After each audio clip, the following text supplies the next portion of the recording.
शुरू करते हैं अपना न्यू चैप्टर। लास्ट क्लास में ख़त्म हुआ था life processes, chapter 5।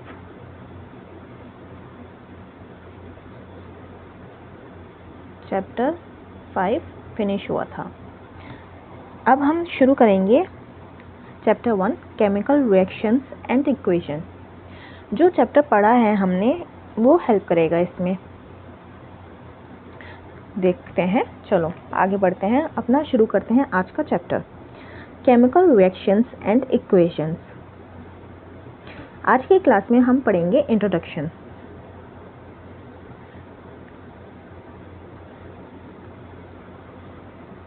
Consider the following situation of daily life and think what happens when.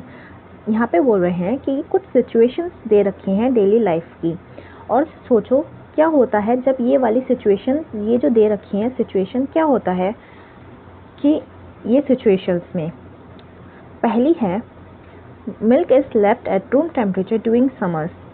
क्या होता है जब हम दूध को बाहर रखा छोड़ देते हैं, हम भूल जाते हैं कि दूध बाहर रखा रह गया है, गर्मी में क्या हो जाता है, दूध फट जाता है। ठीक है। दूसरा है आयरन तवा या फिर pan nail is left exposed to humid atmosphere.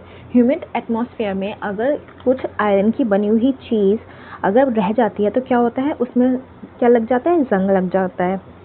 इसी तरीके से ग्रेप्स क्या होते हैं, फर्मेंट हो जाते हैं। फूड क्या होता है, हम पकाते हैं, पहले कच्चा होता है फिर पकता है, गैस पे पक जाता है। Food get digested in our body, और क्या होता है, फूड हम खाते हैं वो क्या हो जाता है, डाइजेस्ट हो जाता है हमारी बॉडी में। और क्या होता है, वी रेस्पायर, हम क्या करते हैं, रेस्पायर मतलब हम ब्रीदिंग जो करते हैं। तो ये लेसन 5 से समझ सकते हो कि इसमें क्या हो रहा है, food get digested in our body, इसमें भी रिएक्शन हो रहा है। वी रेस्पायर क्या है, इसमें भी रिएक्शन होता है। इन सब चीज़ों में क्या चीज़ हो रही है, रिएक्शंस हो रही हैं। हाँ, कुछ में केमिकल रिएक्शंस हो रही हैं और कुछ में बायोकेमिकल रिएक्शंस हो रही हैं, पर रिएक्शंस हो रही हैं।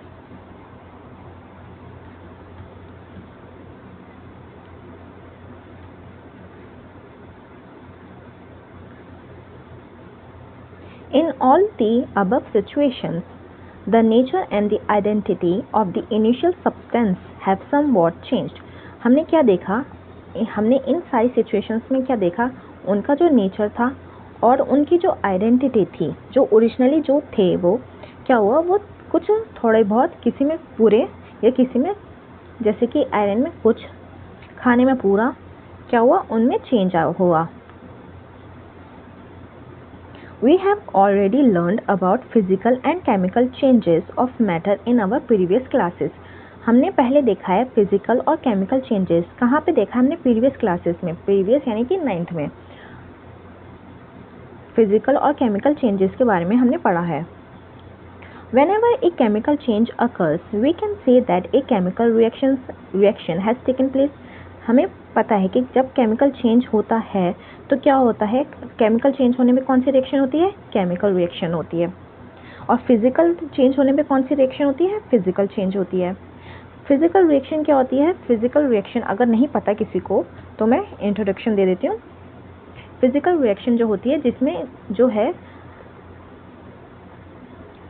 जो आइडेंटिटी है या फिर जो नेचर है वो चेंज नहीं होता, उसका जो स्टेट है वो वही रहता है। जैसे कि आइस से पानी बना, वाटर बना, ठीक है, तो वाटर जो है पहले भी वाटर था, अभी भी वाटर है, ये क्या हुआ, फिजिकल रिएक्शन है। केमिकल रिएक्शन क्या हुआ कि जैसे कि ये वाला लेते हैं, मिल्क क्या था, पहले मिल्क था फिर वो फट गया, अब क्या है, ये दो चीज़ अलग हो गई हैं। मिल्क और फटा हुआ दूध एक नहीं होता, उनकी जो रिएक्शन है, उनका जो नेचर है अब वो बदल गया है। वैसे ही आयरन है, अब उसमें जंग लग जाता है तो वो सेम चीज़ नहीं रही है, वो उसमें चेंज हो गया है, उसका जो नेचर था, जो आइडेंटिटी थी वो चेंज हो गई। उसका जो स्टेट होता है बेसिकली केमिकल रिएक्शन में, एक कंपाउंड का जो स्टेट है वो चेंज हो जाता है, वो कुछ और बन जाता है। This is the basic of chemical change. You may perhaps be wondering as to what is actually meant by chemical reaction.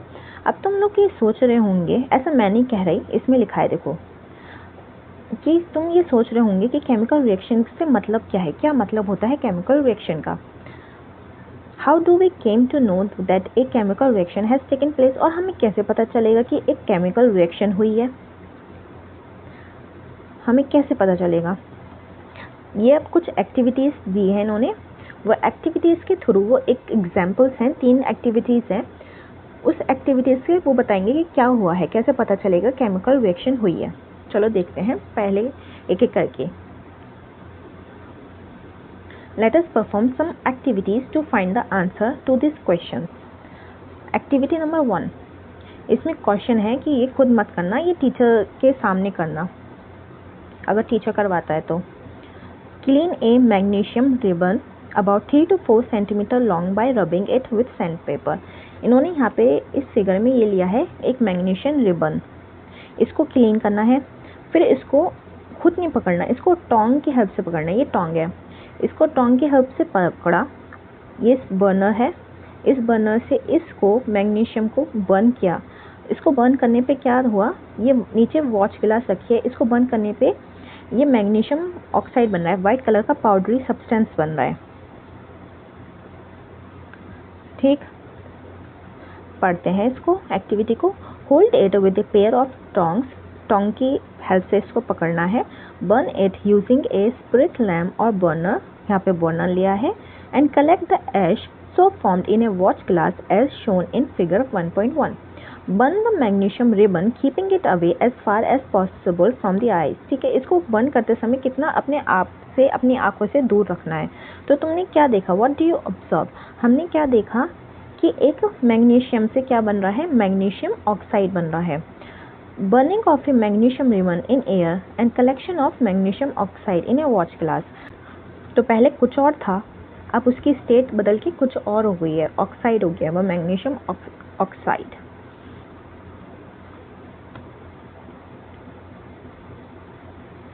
You must have observed that magnesium ribbon burns with a dazzling white flame। उसमें क्या ऐसी flame आई है, white flame आई है। Flame क्या होती है, जो आग जो जलती है, जो ऑरेंजिश और ब्लूइश कलर की होती है, इसमें कैसी दिखेगी, वाइट कलर की। चेंज हो गया किसमें, एक वाइट पाउडर में। और ये this powder is magnesium oxide. ये पाउडर कैसा है, यही पाउडर है magnesium oxide. It is formed, ये क्यों फॉर्म हुआ है, क्योंकि इसमें रिएक्शन हुई है बिटवीन मैग्नीशियम और ऑक्सीजन के बीच में। ऑक्सीजन कहाँ प्रेजेंट थी, एयर में प्रेजेंट थी, सिंपल। ठीक, अब एक्टिविटी 1.2 देखते हैं। हमने क्या लिया है, ये बोल रहे हैं इसमें कि take lead nitrate solution in a test tube. Test tube में क्या लिया हमने, लेड नाइट्रेट सॉल्यूशन।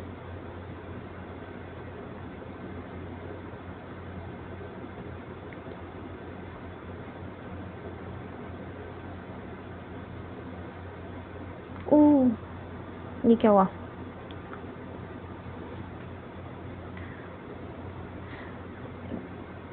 ये लेड नाइट्रेट सॉल्यूशन है, ये ठीक है, ये लेड नाइट्रेट सॉल्यूशन। इसमें हमने डाला पोटेशियम आयोडाइड सॉल्यूशन। हमने इसमें क्या डाला, पोटेशियम आयोडाइड सॉल्यूशन।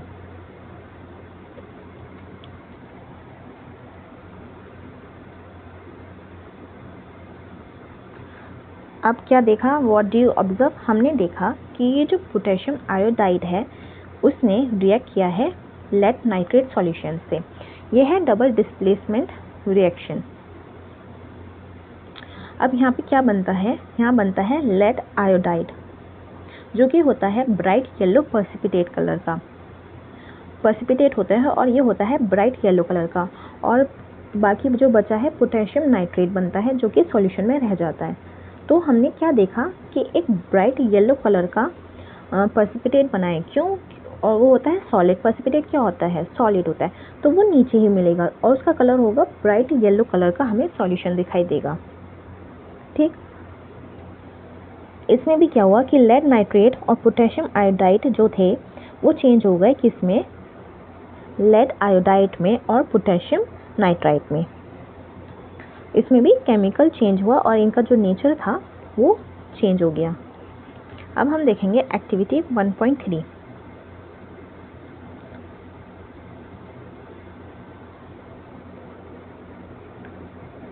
इस एक्टिविटी 1.3 में क्या कह रहे हैं, take a few zinc granules. अब ये फिगर देखो, कॉनिकल कॉनिकल फ्लास्क की।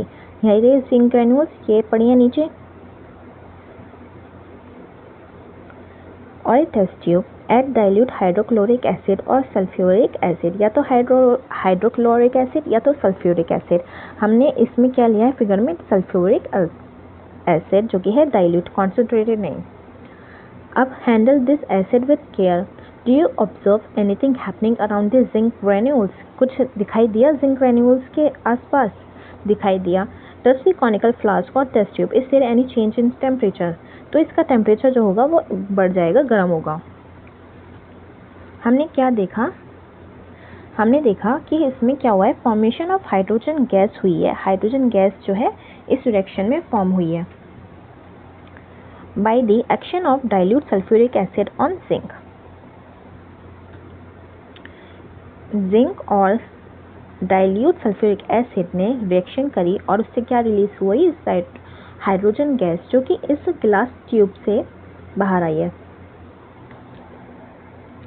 तो हमको क्या पता चला, फ्रॉम द अबव 3 एक्टिविटीज, हमें क्या पता चला ऊपर की 3 एक्टिविटीज से, कि हम ये बोल सकते हैं इन ऑब्जर्वेशन से, we can say that any of the following observation help us to determine whether a chemical reaction has taken place। तो हमने जो ऑब्जर्वेशन हुई है, हम उसके थ्रू हम ये बता सकते हैं कि केमिकल रिएक्शन हुई है कि नहीं। अगर केमिकल रिएक्शन में उसका जो चेंज है स्टेट का, वो चेंज होता है, कलर चेंज होता है, या फिर किसी गैस का इवॉल्व, जैसे कि इस केस में हाइड्रोजन गैस इवॉल्व हुई है, और चेंज इन टेम्परेचर, इसमें टेम्परेचर भी चेंज हुआ है, ठीक है। अगर ये चीज़ें होती हैं तो वो क्या होती हैं, वो केमिकल रिएक्शन होती है। ज़रूरी नहीं है कि एक में ही सही चीज़ें हों, पर इनमें से कुछ भी होता है तो वो क्या होती है, केमिकल रिएक्शन होती है। As we observe the changes around us, हम अपने अराउंड में, हम अपने जहाँ रहते हैं, हम अपने सराउंडिंग्स में देखें तो हम देखते हैं कि we can see that there is a large variety of chemical reactions taking place around us। हमारे चारों ओर chemical reactions, बहुत ज़्यादा चारों ओर chemical reactions होती हैं। We will study about the various type of chemical reactions and their symbolic representation in this chapter। अब हम जो है हम देखेंगे केमिकल रिएक्शन के बारे में डिटेल में अब अगले टॉपिक्स में। ये था इंट्रोडक्शन।